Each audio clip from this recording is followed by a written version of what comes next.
That's what I'm saying. So Yeah. y'all both grew up in Compton. I'm surprised y'all ain't never did no music together.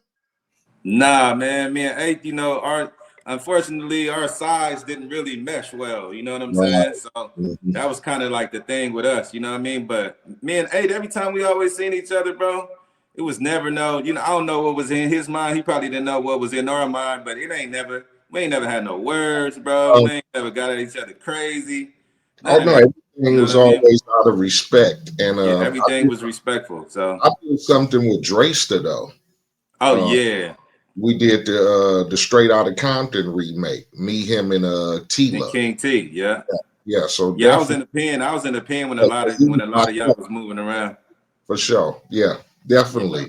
So that was all. That was always it. But you know, niggas had mutual respect, and that's what you gotta have. You know what I'm saying? Regardless of you know, like you said, sometimes shit don't mesh right, but you still have respect for what niggas do. And the Get Down was always representing Compton. You know what I'm saying? Yeah, for sure. Like with Eiht and them, I always looked up to Eiht and them as the OGs anyway. You know what I'm saying? They came in the game way before us, and we was fans of them before, you know what I'm saying, we even got with Eazy. So it was the respect was there regardless, no matter what people thought. You know what I mean?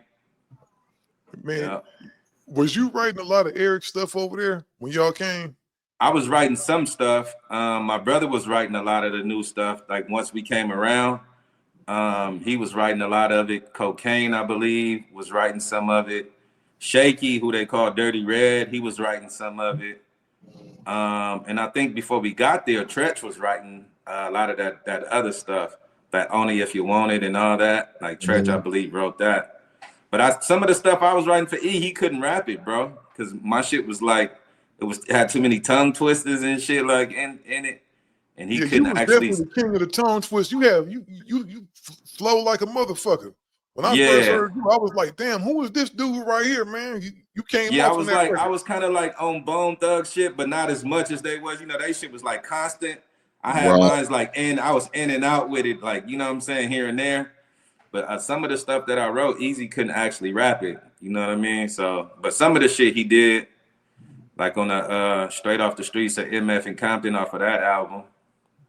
And then even the EP that we own, the Dr. Dre song, I wrote a little bit on that as well. Yeah. Now, how did you feel? Because you was a youngster then. How old was you when you first linked up with them? I was 17 when I linked up with E. Yeah, so you was a kid, man. How did it feel you coming in, man? You know who Dr. Dre is, obviously. He a legend in the city and everything, right? Of course. How did it feel when you came in like, man, we would have to diss Dr. Dre for Eazy? I didn't, you know, to be honest, bro, in the beginning, I was like, damn, this crazy. Like, why we got to come in at the time when these niggas ain't getting along?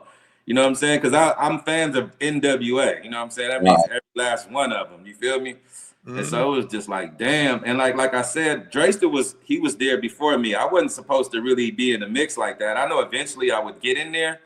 But as far as real motherfucking G's, I wasn't supposed to be on that record, bro, because they had already written it.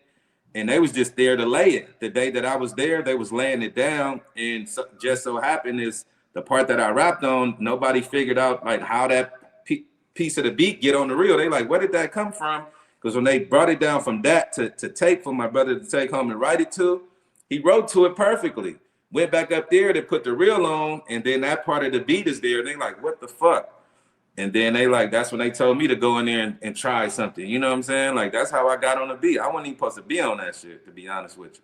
I couldn't imagine that song now without you. I think you had to, like, no offense to nobody else, I think you had the hardest verse on there. Yeah. A lot of people said that. You know what I mean? Like, it's definitely an iconic verse for sure. Yeah, you definitely jumped off with that. You know what I'm saying? You jumped off with that because that was like the flavor. And I remember, man, that song definitely impacted the hood. I had a homeboy, man, named Bruce. I don't know if y'all know him. Bruce Bible. He was managing Lil Eazy at one time, man. Bruce. Oh, I know Bruce. Yeah. He used to be my neighbor, right? And he was going Dominguez High School at the time. He was a football player. I was playing up in Canada, so he was my little neighbor.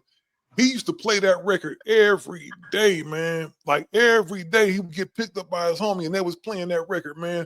And I was like, damn, them motherfuckers is blowing up. So y'all come in the midst of it. Did you ever run across Dre and them during that time?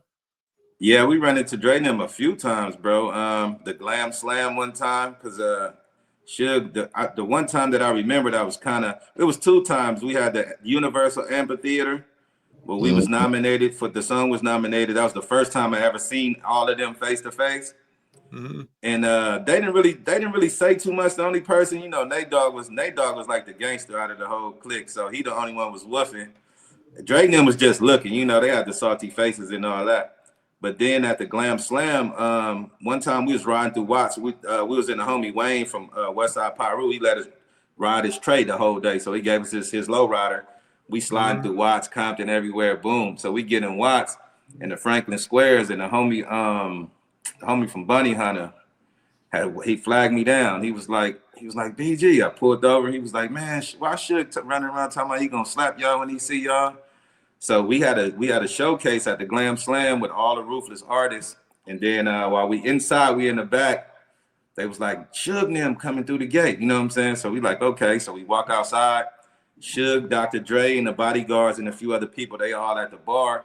And we walk and tap Suge on the shoulder like, what's up, cuz? Like, you supposed to slap us when you see us or something? He was like, nah, I like you little niggas, man. What y'all drinking? And then that's how Dre was like right next to Suge. He had his hand on the bar like this with his elbow. And I came and kind of like did him like that and got next to Suge, you know what I mean? But that was the only little, you know what I'm saying, the only little run-ins we had in with them. It was never really nothing. It never got crazy besides the golf course thing that you seen.